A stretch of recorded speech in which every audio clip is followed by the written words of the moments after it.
ప్రైజ్లో హల్లెలూయా హల్లెలూయా.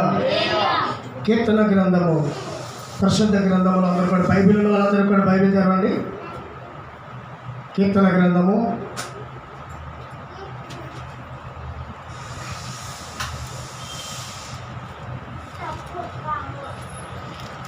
23వ కీర్తన 23వ కీర్తన మొదటి నుండి కొన్ని వచనాలు మనం చదువుకుందాం. ఇంకెవరైనా గైబిలిగా ఉండద్దు. 23వ కీర్తన మొదటి నుండి కొన్ని వచనాలు. యెహోవా నా కాపరి, నాకు లేమి కలదు. పచ్చిగల చోటలను ఆయన నన్ను పరుండజేయుచున్నాడు. శాంతికరమైన జలముల యొద్ద ఆయన నడిపించుచున్నాడు. చెప్పండి హల్లెలూయా. చదువుకున్న వాక్యములో మనం చూస్తే ఇక్కడ భక్తుడైన దావీదు ఏమైనా వర్ణిస్తున్నాడంటే తనున్న స్థితిలో, ఆయనున్న పరిస్థితుల్లో ఎవరిని ఆశ్రయించాడంటే దేవుని ఆశ్రయించాడు, మనుషులను ఆశ్రయించలేదు. ఆయన రాజు అయినాను, అధికారిగా ఉన్నాను, ఆయన బోలంత పలుకుబడి ఉన్నాను. ఏమంటే ఆయన ఏదైనా చేయగల శక్తి ఉంది. అయినా ఎవరి మీద ఆధారపడ్డాడు? ఎవరి మీదండి? దేవుని మీద ఆధారపడ్డాడు. హల్లెలూయా. చాలామంది ధనమును బట్టి, సిరి సంపదలను బట్టి, ఉన్న అంగు ఆడబడ్డలను బట్టి, అధికారులను బట్టి అతిశయించి వాళ్ళు ఏం చేస్తారంటే, నాకేంటి, నేను ఏదైనా చెయ్యగలను, నేను ఏదైనా సాధించగలను అనుకొని చాలామంది నష్టపోయిన వాళ్ళు, ఓడిపోయిన వాళ్ళు, పతనమైపోయిన వాళ్ళు చాలామంది భూమి మీద, రాజులు సహితం మొదలుకొని, ధనవంతులు సహితం మొదలుకొని ఈ భూమి మీద అనేకమైన భక్తుల వరకు అయిపోయిందా లేదా? హల్లెలూయా. బాగా ఆలోచన చేద్దాం, మనం బాగా ఆలోచన చేద్దాం. ఇక్కడ అంత మహానుభావుడే, అంత గొప్పవాడే దేవుడిని కాపరిగా చేసుకున్నాడంటే మనం చిన్న చిన్నవారు ఏం చేయాలి చెప్పండి? మనము కూడా సరే. యెహోవా నా కాపరి, నాకు లేమి కలదు. పచ్చగల చోటల ఆయన నన్ను పరుండ చేసును. శాంతికరమైన జలముల యొద్ద ఆయన నన్ను నడిపించును. హల్లెలూయా. శాంతికరమైన జలముల యొద్ద దేవుడు నడిపించేవాడైనాడు. హల్లెలూయా. నీ దుఃఖములు, నీ బాధలు, నీ శ్రమలు, నీ ఇబ్బందులు, అనేక వాటిల్లో నువ్వు దేవుడి మీద ఆధారపడి వ్యక్తమైతే ఆయన నీకు కాపరిగా ఉండి నేను కాపాడుతాడు. హల్లెలూయా. ఆయన నీకు కాపరిగా ఉండి నిన్ను ఎలాంటి స్థితిలో ఉంచాలో ఆ స్థితిలో నేను నడిపిస్తాను. పచ్చగల బయలులో ఆయన నన్ను పరుండజేయుచున్నాడు. అంటే పచ్చగా ఉన్న సేలు, పచ్చగున్న బీడు, పచ్చగున్న గడ్డి, పచ్చగున్న మేత ఎక్కడైతే ఉంటుందో ఆ కాపరి తోలికెళ్ళినప్పుడు ఆ గొర్రెలు చక్కగా మేసి పుష్టిగా ఆరోగ్యంగా ఎలాగైతే ఉంటున్నాయో నిన్ను కూడా దేవుడు అలా తీసుకెళ్తాడు. ఎప్పుడు మాట్లాడండి, దేవుడి మీద ఆధారపడినప్పుడు, మనం దేవుడి మీద ఆడుకున్నప్పుడు, ఆయనే నా కాపరి, ఆయన నా ఊపిరి, ఆయన నా సర్వం, ఆయన నా కొండ, ఆయన నా కోట, ఆయనే నా దైవం, ఆయన నా సమస్తం అని ఎవరైతే అనుకుంటారో వాళ్ళకి ఈ వాక్యం వర్తిస్తుంది. అందరికీ హల్లెలూయా. చాలా మంది వాహనాల మీద రాస్తారు ఏంటది? యెహోవా నా కాపరి అని రాస్తారు. మరి వెనకాల ఎవరు రాస్తాడు? వెనకాల ఎవరు రాస్తాడు? మాట్లాడండి. కొంతమంది ఏమో నిదానమే ప్రధానం అని రాస్తారు. కొంతమంది ఏమో రాస్తాడు ఇంటికాడ చెప్పొచ్చావా జాగ్రత్త అని రాస్తారు. అంటే ముందేమో యెహోవా నా కాపరిని పెట్టినప్పుడు కదా ఎందుకు మాట్లాడండి. రెండోది యెహోవా నా కాపరిని పెడతాడు, వీడిని సారా కొట్టు కూర్చున్నాడు. యెహోవా నా కాపరిని పెడతాడు, సిగరెట్ కాల్చుకుంటూ బండి తోలుతాడు. యెహోవా నా కాపరి అంటాడు, అనేక పాడు పనులు చేస్తుంటాడు. ఒక ఆదివారం కూడా తిన్నాక గుడికి రాడు. కనీసం తను కష్టపడిన దాంట్లో కూడా ఒక భాగాన్ని కూడా దేవుడికి ఇవ్వడు. దేవుడు 360 రోజుల్లో తన కుటుంబాన్ని, తన వాహనాన్ని దేవుడు ఎంతగానో కాపాడి ఆశీర్వదిస్తూ ఉంటే ప్రతి అపాయాన్ని తప్పించినప్పుడు తను ఏం చేయాలి? దేవునికి కృతజ్ఞుడనై ఉండాలి. హల్లెలూయా. కాబట్టి ఈరోజు చాలా మంది అలాగే ఉన్నారు. బస్సుల మీద రాస్తారు, లేకపోతే కార్ల మీద రాస్తారు, బైకుల మీద రాస్తారు, వ్యాన్ల మీద రాస్తారు. కొంతమంది ఇళ్ళ కాడ ఇంట్ల మీద రాస్తూ ఉంటారు. కాబట్టి ఎక్కడ రాశారనేది కాదు, ఆ కాపరి పక్షాన్ని, ఆ కాపరి పట్ల నువ్వు ఒక కృతజ్ఞుడివై ఉన్నావా, కృతజ్ఞురాలివై ఉన్నావా అనేది కావాలి. హల్లెలూయా. ఎప్పుడైతే నువ్వు నిజంగా నా దేవుడు నా కాపరై ఉన్నాడు అనుకుంటావో, నువ్వు ఇంటికి గుమ్మడికాయలు కట్టక్కర్లేదు, నీ ఇంటికి మూలతప్పలు కట్టక్కర్లేదు, నీ ఇంటికి చెత్తాసదాలు కట్టక్కర్లేదు, నీ ఇంటికి ఎడబడి దగ్గరికి పోయి తాడు తీసుకొచ్చి కట్టక్కర్లేదు. ప్రార్థన చేసినప్పుడు మనం ఏం చేస్తామంటే, ప్రభా నేను సెంటర్కి వెళ్తున్నాను, లేకపోతే పనికి వెళ్తున్నాను, వ్యాపారానికి వెళ్తున్నాను, లేదా ఉద్యోగంకి వెళ్తున్నాను, ఎవరికి నచ్చినట్టు వాళ్ళకి ప్రార్థన చేసుకున్నాను. ఎప్పుడు అది బయలుదేరినప్పుడు బాగా సంచించుకొని సరిగ్గా వెళ్ళొస్తానే అన్నప్పుడు ఎవడో తుమ్మాడు అనుకోండి, క్రైస్తవుడే ఎవడు కూడా వదిలేయండి, ఒకసారి ఉన్నవాడు వాడు వదిలే, అన్నిటి కూడా వదిలే, విగ్రహానికి సంబంధించిన కూడా వదిలే, ఎవరి కూడా వదిలే. క్రైస్తవుడి గురించి మాట్లాడుతున్నాను. క్రైస్తవ బిడ్డలై ఉండి, వాక్యానుసారం నడిచి బిడ్డలై ఉండి, ఈ రోజున సన్నిధికి వచ్చే బిడ్డలై ఉండి, దేవుడు ఏదైనా చేయ శక్తిమంతుడు నమ్ముండి కూడా ప్రార్థన చేసుకొని బయలుదేరినప్పుడు ఏం చేస్తాం? ఎవడో తుమ్మాడంటే ఆగిపోయి అట్టి ఆలోచించి మళ్ళీ ఏ వేరనట్టు వెళ్తాం. మళ్ళీ ఏమంటావంటే ఈ దరిద్రులు ఇప్పుడే తుమ్మాలా? అదే నువ్వేదో చెప్పుకుంటున్నప్పుడు, నువ్వేదో మంచి చెప్పుకుంటున్నప్పుడు ఎవడో తుమ్మాడు అనుకుని ఏమంటావు? చూసారా సత్యం పలికింది అంటే నువ్వు ఎక్కడికైనా బయలుదేరినప్పుడు ఆ తుమ్ములో సత్యం లేదా? నేను మాట్లాడుతున్న మాట మీకు అర్థమవుతుందా? నువ్వు ఎక్కడికైనా బయలుదేరినప్పుడు ఆ తుమ్ములో సత్యం లేదా? నువ్వు ఏదైనా మాట్లాడుకున్నప్పుడే ఉందా?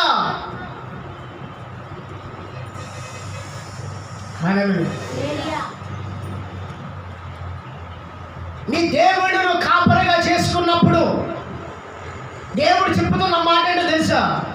నీకు విరోధం ఉన్న ఏ ఆయుధం నీ ముందు నిలవజాలదు. హల్లెలూయా. సపరేట్ ప్రోగ్రామ్ నిలబడ్డాం.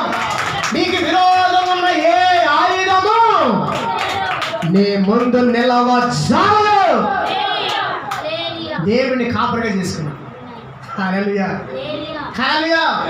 హల్లెలూయా. నువ్వు ఇంటి మీద రాస్తే నీ కాపరి కాదు, నువ్వు వాహనాల మీద రాస్తే కాపరి కాదు, లేదు నువ్వు ఎక్కడ పడితే రాస్తే అక్కడ రాస్తే కాపరి కాదు. నీ హృదయం అన్న పలక మీద రాసుకోవాలి, యెహోవా నా కాపరి అని. చెప్పడం హల్లెలూయా. హల్లెలూయా. నీ హృదయం అన్న పలక మీద యెహోవా నా కాపరి అని నువ్వు బెంచుకొని రాసుకుంటే నువ్వెక్కడికి వెళ్ళినా కానీ ఆశీర్వాదకరంగా వెళ్తావు, క్షేమంగా ఈ భూమి మీదకి ఇంటికి వస్తావు. హల్లెలూయా. యెహోవా నా కాపరని వాహనాలకి యాక్సిడెంట్లు లేవా? మాట్లాడండి. యెహోవా నా కాపరని రాసిన ఇళ్ళల్లో శ్రమలు లేవా? ఎందుకంటే ఆ పై పేరు ఒకటే, కానీ లోపలంతా లోక సంబంధమైన పద్ధతులే. ఇక్కడ ఏమో చెప్తున్నాడంటే, ఒక రాజయ్యుండి, ఒక గొప్పవాడయ్యండి, ఒక అధికారి అయ్యండి, ఇశ్రాయేలుకి రాజయ్యుండి, సింహాసనం కూర్చుండి ఉన్నవాడయ్యండి, ఈ చెప్పుతున్నవాడండి యెహోవా నాకు కాపరి. తను అలా చెప్పుకుంటున్నాడు. కాపరే కాదు, యెహోవా నాకు కాపరి, నాకు లేమగలదు, పంచగల చోట్ల ఆయన నన్ను పరుండ చేసి శాంతికరమైన జలము యొద్ద ఆయన నన్ను నడిపించుచున్నాడు. తన నామమును బట్టి నన్ను నీతి మార్గంలో నడిపించుచున్నాడు. ఏంటంటే ఎక్కడ నడిపిస్తున్నాడు దేవుడు? ఆయన నీ కాపరిగా ఎంచుకుంటే దేవుడు నిన్ను ఎలా నడిపిస్తాడు? నీతి మార్గంలో నడిపిస్తాడు. చెప్పండి, ఎలా నడిపిస్తాడు? నా మాట మీకు అర్థమైందండి? మరి ఈరోజు చాలా మంది క్రైస్తవులు నీతి మార్గంలో లేరు, ఉన్నారండి. నీతి మార్గంలో నడవరు, ప్రాంతంలో వచ్చినది చెప్పే, గుళ్ళో ఉన్నదో చెప్పే, ఆ బైబిల్ చదవడం, బైబిల్ ఉండడం, తర్వాత బయటికి పోయాక ఎవరు ఎలా ఉంటారో ఎవరికి తెలియదు. బయటికి పోయాక ఉంటాయి లోకసారమైన పద్ధతులు, లోకసారమైన ఆచారాలు, లోకసారమైన క్రియలు, లోకసారమైన ఆలోచనలు. ఉన్నదా లేదు?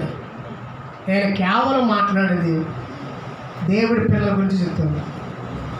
ఈ వాక్యం దేవుడి పిల్లలకి రాయబడింది. హల్లెలూయా. అందరికీ కాదు. ఎవరు వీళ్ళు?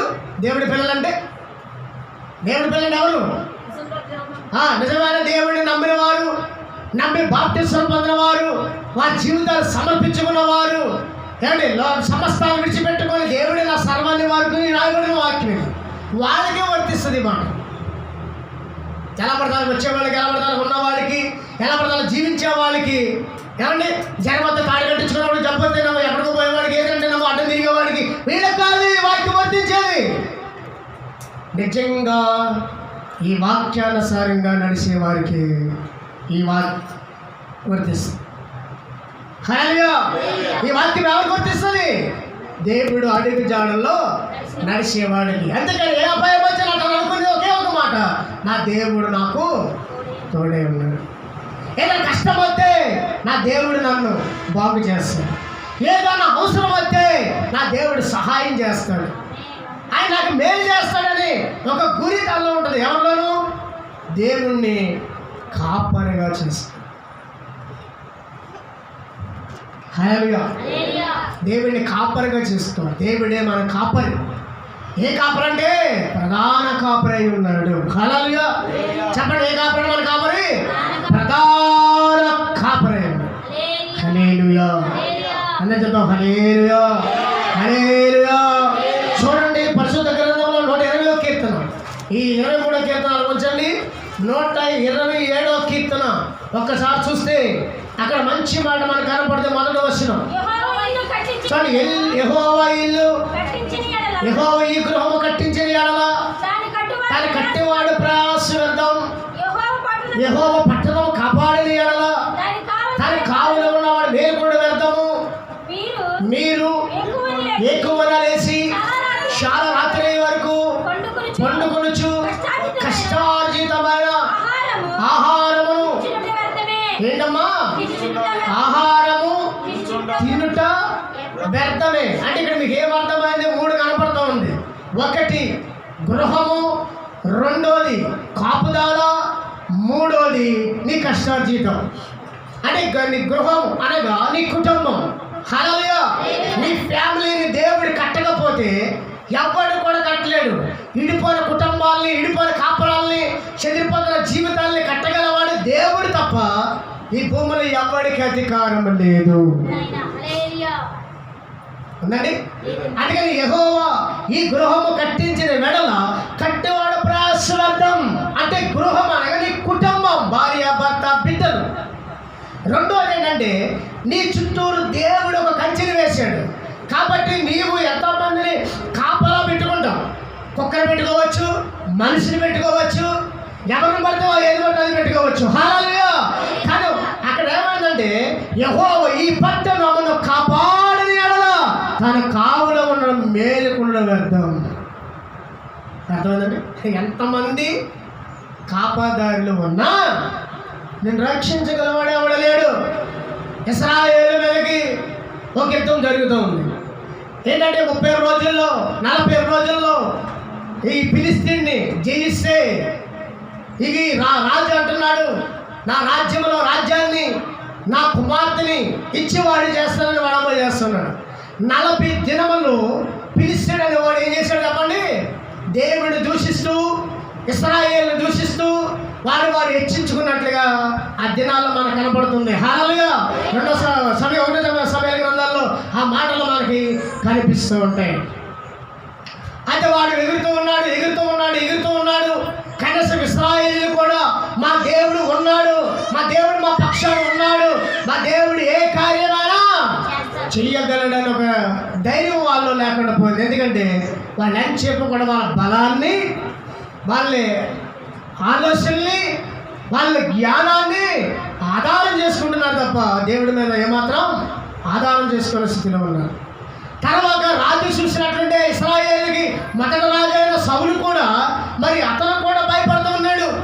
ఈ రాజ్యంలోకి తీసుకొచ్చింది దేవుడు, ఈ ప్రజలకి రాజుగా నిలబెట్టింది దేవుడు.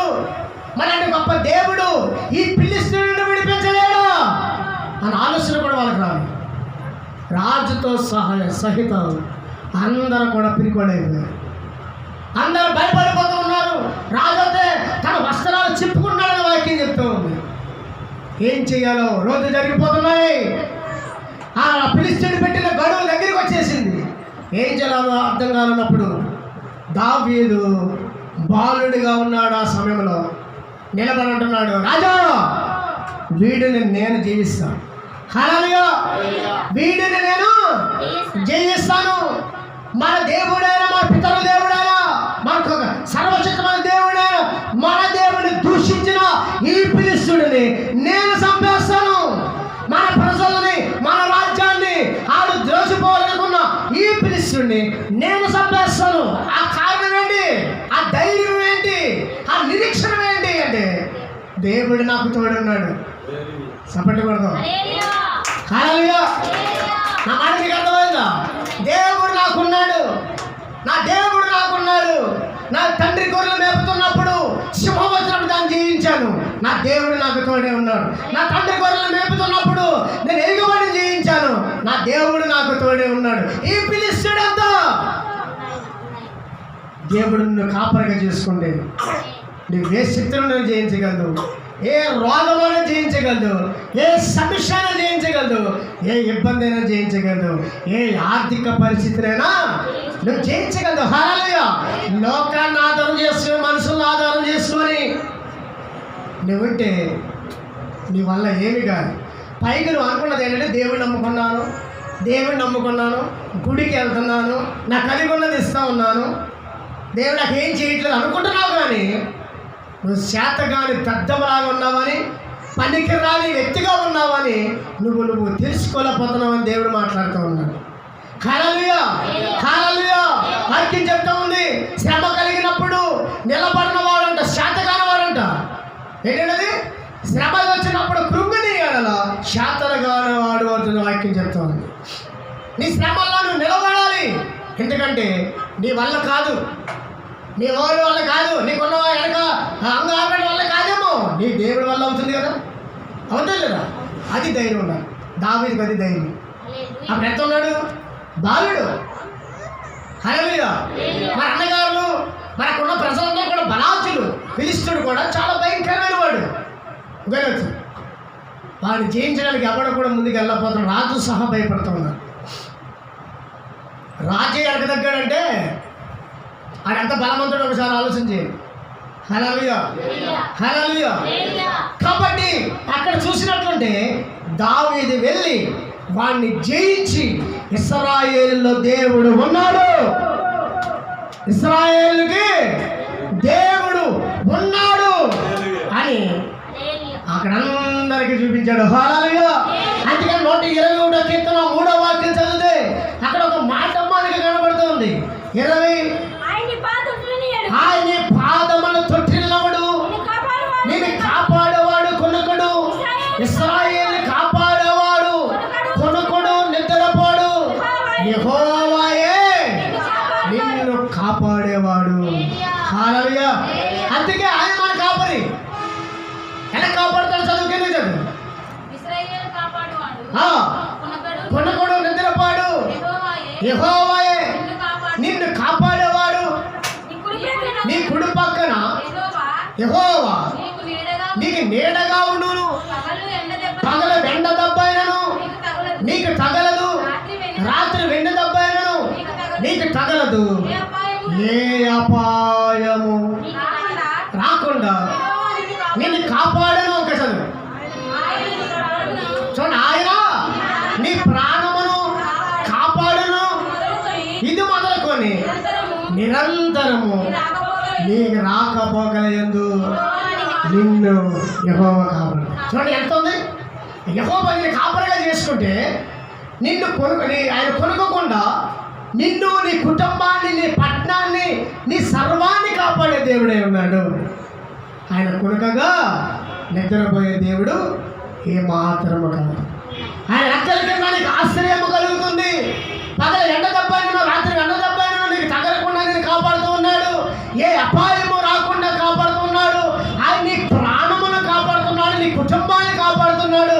అదే కాకుండా నువ్వు పనికి పోతున్నావో, వ్యాపారానికి పోతున్నావో, ఉద్యోగానికి పోతున్నావో, ఊరికి పోతున్నావో, ఎక్కడికి పోతున్నావో, వెళ్ళినప్పుడు వచ్చినప్పుడు నీ రాకపోకలయందు యెహోవా నిన్ను కాపాడు. ఎంత చక్కగా వాగ్దానం అండి. ఏమంటే ఈ వాగ్దానం నీ జీవితంలో జరగాలి.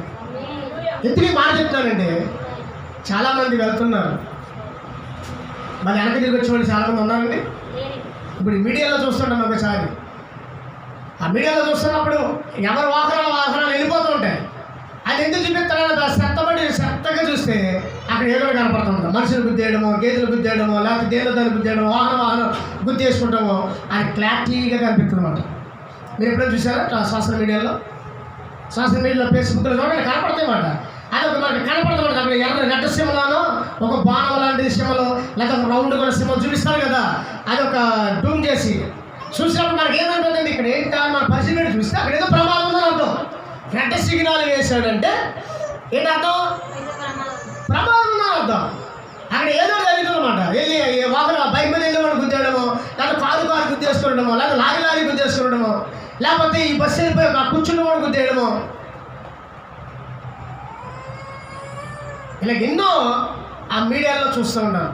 అసలు అతను ఇంటికాడ బయలుదేరినప్పుడు అనుకుంటాడా నేను లారీ కింద పడతాను, బస్సు కింద పడతాను, లేదా చచ్చిపోతాను అనుకుంటాడండి? మాట్లాడండి. చాలామంది వ్యాపారంలో 90 అన్ని తిరుగుతాడో తెలియదు, ఉద్యోగం పోయిన వాళ్ళు అన్ని తిరుగుతాడో తెలియదు, లేకపోతే ఫంక్షన్ పోయిన వాడు అన్ని తిరుగుతాడో లేదు, గుడికి పోయిన అన్ని తిరుగుతాడో లేదో తెలియదు. అలాగే ఎంతమంది గుడికి పోయి దాదాపు గుడి పోయినాడు కానీ, లేకపోతే ఎక్కడ పడితే అక్కడ పోయినాడు కానీ మరి తిరిగి రాకుండా చనిపోయినాడు చాలామంది ఉన్నారు.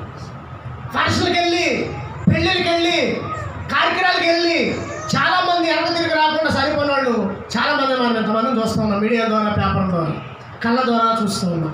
ఇక్కడ చెప్తున్న మాట ఏంటంటే దేవుడే నీకు కాపరిగా ఉంటే నీకు ఎదురైన ప్రమాదాన్ని తప్పిస్తాడు. అది ఆయనకి తప్ప ఎవరికి సాధ్యం కాదు. మరణము తప్పించాడు యెహోవాకే సాధ్యం. అంటే మరణం ఎవరు తప్పించాలి? దేవుడు తప్పించాలి, ఎవరి వల్ల కాదు. హల్లెలూయా. అంటే అంటున్నమాట, నేను కాపాడేవాడు కొనకొడు, ఇశ్రాయేలుని కాపాడేవాడు కొనకొడు నిద్రపాడు. దేవుడు చూస్తున్నాడు ఇశ్రాయేలుని. 40 దినాలు అక్కడ వడంబేయుడు చూస్తూ ఉన్నాడు, గొడవలు చూస్తున్నాడు, ఆ ఎగురుతున్న విధానం చూస్తూ ఉన్నాడు. వీళ్ళందరూ భయపడిపోతూ దేవుడు చూస్తూ ఉన్నాడు. ఒక వెన్నెక లేనివాడు, ఒక బాలుడు బలము లేనివాడు బలహీన తీసుకొని వెళ్ళి ఇశ్రాయేలుకి విజయం తీసుకొచ్చాడు. హల్లెలూయా, హల్లెలూయా. దావీదు వెళుతూ ఒక మాట పలికాడు అక్కడ, ఒరే యుద్ధము నాది కాదు, యెహోవాదే యుద్ధము. ఈ రోజుని నిన్ను నా చేతులకు అప్పగించాడు, నేను నరికి నీ దేవతలకి, నీ మృగాలకి, నీ పక్షులకి నీ మాసం వేసేస్తాను అన్నాడు దావీదు. హల్లెలూయా. దేని బట్టి ఆ మాట అన్నాడు చూడండి. ఇప్పుడు మన 23వ కీర్తన 4వ వాక్యం చదువుతాం. ఇప్పుడు 23వ కీర్తనలోకి వస్తే 4వ వాక్యంలో చెప్తున్నాడు చూడండి తన సాక్ష్యం. నువ్వు కూడా అలాగే ఉండొచ్చు, దిక్కు లేకుండా ఉండొచ్చు, ఎవరు లేకుండా ఉండొచ్చు, అందరు వదిలేసే ఉండొచ్చు, ఆస్తి అంతస్తులు లేకపోవచ్చు, నేను ఎవరు పట్టించుకోపోవచ్చు, నేను ఒక అనాదిగా ఉన్నానని బాధపడవచ్చు, ఒక అరణ్యం లాంటి ఎడారు లాంటి ఒక చీకటి దిక్కుమాల జీవితంలో ఉన్నావేమో. అక్కడ నుండి నిన్ను ఉన్నతమైన శిఖరం మీద ఎక్కించగల దేవుడు నీకు ఉన్నాడని మర్చిపోవద్దు. అసలు ఇప్పుడు ఏమంటున్నాడు? గాఢంధకారపు లోయలో నేను సంచరించను. చూడండి, ఏ అపాయానికి భయపడను, నీవు నాకు తోడై ఉన్నావు, నీ దుడ్డి కర్రను నీ దండము నన్ను ఆదరించును. నా శత్రువులు వెలుట నీవు నాకు భోజనం సిద్ధపరిచి ఉన్నావు, నూనెతో నా తల ఇంటి ఉన్నావు, నా గిన్నె నుండి పొర్లుచున్నది. నేను బ్రతుకు దినములందయు కృపాక్షేమములు నా ఎంట వచ్చును. స్థిరకాలము యెహోవా మందిరములో నివాసం. ఎంత వాగ్దానం చూడండి. దేవుడు నీకు కాపరిగా ఉంటే నువ్వు గాఢంధకారపు లోయలో ఉన్నా, అరణ్యములో ఉన్నా, ఎడారిలో ఉన్నా, చీకటి బ్రతుకుల్లో ఉన్నా, అప్పుల్లో ఉన్నా, రోగాల్లో ఉన్నా, మానసిక ఒత్తిడిలో ఉన్నా, అందరినీ వదిలేసిన, అందరినీ వెలివేసిన, నిన్ను ఎన్నడూ విడవని ఎడబారి దేవుడు నీకుంటే నువ్వు కూడా పక్షికల్ల బయలులో ఉంటావు. గ్లోరీ జీసస్, హల్లెలూయా. నీ ఎదుట దేవుడు సిద్ధపరుస్తాడంటే ఆహారాన్ని. ఎవరైతే నీకు శత్రువులు ఉన్నారో, ఎవరైతే నిన్ను చిన్న చూపు చూస్తున్నారో, ఎవరైతే నిన్ను బాధ పెడుతున్నారో, దిక్కుమాలిగా వదిలేస్తారు, నీ బతుకుపో, నీకు నేను లేకపోతే నీ భయమైపోతా అంటారు. అట్టి వారి పక్షాన దేవుడు ఉంటే కనుక ఆడిగదిన పొమ్మంటాం. ఆశ్రమంత వాడేవారు కానీ దేవుడి లాభనితల పైకి హల్లెలూయా. నా శత్రువుల ఎదుట నాకు భోజనము సిద్ధపరిచి ఉంది. ఎంత మంచి వాగ్దానం. దేవుడు మన కాపరిగా చేసుకో, ఆయన మన కాపరి పునకగా నిద్ర. అందుకే మనం ఒక పాఠం చూసారా, నీవేర రాజులో 3 పాడండి. యెహోవా నా కాపరి, నాకులేమి కలుగదు, ఎల్లప్పుడూ నా తోడుండెను, విడువక నన్ను కాపాడెను. యెహోవా నా కాపరి, యెహోవా నా కాపరి, యెహోవా నా కాపరి, యెహోవా నా కాపరి, నాకులే కలుగదు. నా జీవితంలో జరిగింది మాట. నా వాళ్ళు కూడా చాలామంది నన్ను వదిలేశారు. చాలా చిన్న చూపు, చులకన భావం, బలహీనత మాటలు, ఎక్స్ట్రా మాటలు, దూషించే మాటలు, వెలివేసిన మాటలు, విడిచిపెట్టే మాటలు వాళ్ళ జీవితంలో ఎన్నో ఎదురైన ప్రతిదీ కూడా నాకు భారమయ్యేది. నా జీవితంలో అరంజవ జీవితం అయిపోయింది, ఎడాల జీవితం అయిపోయింది, అప్పుల పాలైపోయాం, దిక్కుమాల పాలైపోయాం, హాస్పిటల్ పాలైపోయాం, రోగాల పాలైపోయాం. ఎవడో ఆదరించిన స్థితిలో ఉన్నప్పుడు ఎప్పుడైతే ప్రభువుని యేసుక్రీస్తు నిజ రక్షకుడని అంగీకరించానో, నా అప్పులు దూరం అయిపోయి, నా రోగాలు దూరం అయిపోయి, హాస్పిటల్ దూరం అయిపోయి, బాధలు దూరం అయిపోయి, అప్పులు దూరం అయిపోయి, ఎవడైతే శక్తులుగా ఉన్నారో, ఎవరైతే కిడి చేయమన్నారో వాళ్ళందరినీ దేవుడి మిత్రులుగా మార్చాడు. వాళ్ళ ఎదుటనే దేవుడు నన్ను తలగా ఉంచాడు. దేవుడికి మహిమ కలుగును గాక. చప్పట్లు ప్రభువారి గారు మహిమ కలుగును. హల్లెలూయా. ఇంకా సంతోషంగా దిగబడదు. హల్లెలూయా. దేవుడు ఎప్పుడు తన పిల్లల్ని సిగ్గుపరిచేవాడు కానే కాదు. కానీ నమ్మాలి. ఎలా నమ్మాలి? విశ్వాసంతో నమ్మకంగా ఉండాలి. దేవుడు నా జీవితంలో ఏ కార్యమైనా చెయ్యగలడు. హల్లెలూయా, హల్లెలూయా, హల్లెలూయా. మరి దేవుని కాపరిగా చేసుకుంటున్నావా?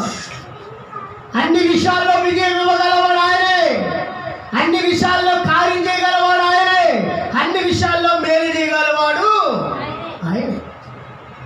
నువ్వు నమ్మాలి. నమ్ముట నీ వలనదే, నమ్మిన ప్రతి వారికి సమస్తము సాక్ష్యం. హల్లెలూయా, హల్లెలూయా. పిల్లలు ఆడకుండా హల్లెలూయా చెప్తున్న వాక్యము ఇక్కడ ఏమన్నా గాఢంలో కాలపల్లి నేను సంచరించను, ఏ పాయమని నేను భయపడను, నీవు నాకు తోడై ఉన్నావు.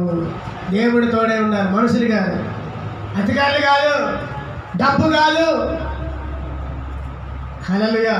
ఈ భూమి మీద డబ్బున్న వాడికి దిక్కులేదు, అండ ఆర్భటంలో వాడికి దిక్కులేదు, సిరి సంపదలో వాడికి కూడా దిక్కులేదు. ఆడు ఎలా ఉంటాడు, ఎలా చదువుతాడు, ఏమైపోతాడు ఆడికి గ్యారంటీ లేదు. మనకి గ్యారంటీ ఉంది. మన చనిపోయిన వాడికి గ్యారంటీ ఉంది. మనకు ఒక నిరీక్షణ ఉంది. ఏంటో గ్యారంటీ అంటే మనం చనిపోతే దేవుడు రాజ్యం వెళ్తామని ఒక గ్యారంటీ ఉంది. హల్లెలూయా, హల్లెలూయా. మనకు ఒక నిబంధన ఉంది. మన దేవుడితో పాటు నిత్యం జీవిస్తామని మనకు ఒక గురి ఉంది. మన దేవుడే మన సర్వమని. హల్లెలూయా. మనకు ఒక అసితయ ఉన్నది, ఒక నిరీక్షణ ఉంది. అంటే ఎదురు చూడడం నిరీక్షణ అనగా ఎప్పుడైనా సరే మన డాడీ ఆయన నన్ను అక్కడ తీసుకెళ్తాడని ఒక నిరీక్షణ మనకు ఉంటుంది. హల్లెలూయా, హల్లెలూయా. అంతేగా అబ్రహాముకు ఒక నిరీక్షణ ఉంది. ఇక్కడ మనం చూసినట్టు మోషేకు ఒక నిరీక్షణ ఉంది. మనం చూసినట్లుంటే మరి చాలా మంది భక్తులకి ఒక నిరీక్షణ ఉంది. దావీదుకు ఒక నిరీక్షణ ఉంది. దేవుడు మాకు నిత్యజీవం ఇచ్చే దేవుడు అని. ఈ లోకము శాశ్వతం కాదు, నాకు శాశ్వత రాజ్యం ఉందని అప్పుడే కనిపెట్టారు యేసుప్రభు భూమి మీద రాకముందే. హల్లెలూయా. యేసుక్రీస్తు భూమి మీద రాకముందే ఆ ప్రవక్తలు కనిపెట్టారంటే ఇప్పుడు యేసుప్రభు రక్తం మనకు తెలుసు, ఆయన చనిపోయాడని, ఆయన రక్తం కాచి ఉన్నాడని, ఆయన మన కోసమే నిత్య జీవానికి మార్గం చూపించడం తెలుసుంటే కూడా మనం ఎలా ఉంటున్నామంటే అవిశ్వాసంగా ఉంటాం. నమ్మకం స్థితిలో ఉన్నాం. ఏదైనా అపాయం వచ్చిందంటే భయపడిపోతాం. సడన్ నొప్పి వచ్చిందంటే ఆదివారం గుడి మానేస్తాం. నీకున్న భక్తి అది. సడన్ నొప్పి వచ్చిందంటే చాలు, సడన్ లేసం వచ్చిందంటే చాలు, సడన్ చుట్టాలు వచ్చిందంటే చాలు, సడన్ ఏదైనా వచ్చిందంటే చాలు, సడన్ పని తగిలిందంటే చాలు గుడి మానేస్తా. మరి నువ్వు రాసుకున్నదేంటి? యెహోవా నా కాపరి, యెహోవా నా ఆధారం. మేము గుడికి వెళ్తాం, మేము దేవుడిని పెట్టాం, మేము క్రైస్తవులు, మేము అది ఇదే ఎన్నో చెప్పుకుంటూ ఉంటాం. కానీ మనం చేసే పనులు ఎలా ఉంటాయంటే దేవుని బాధ పెట్టిగా ఉంటాం. అక్కడే నువ్వు ఓడిపోతావు. హల్లెలూయా. దావీదు ఎక్కడ కూడా తగ్గలేదు, కష్టాల్లో తగ్గలేదు, బాధల్లో తగ్గలేదు. తన శత్రువులు అంటాడుతున్నప్పుడు కూడా, తన ఇంటి వారు తను ఏదిస్తున్నప్పుడు కూడా, తన మరణాలు ఎదురైనప్పుడు కూడా ఏ మాత్రము తగ్గలేదు అన్నట్టున్నాడు. అదే పక్షిగల బయళ్ళలో ఆయన నన్ను పరుండ చేయించింది. హల్లెలూయా. పక్షిగల బయలులో ఆయన పరుండ చేయించున్నాడు.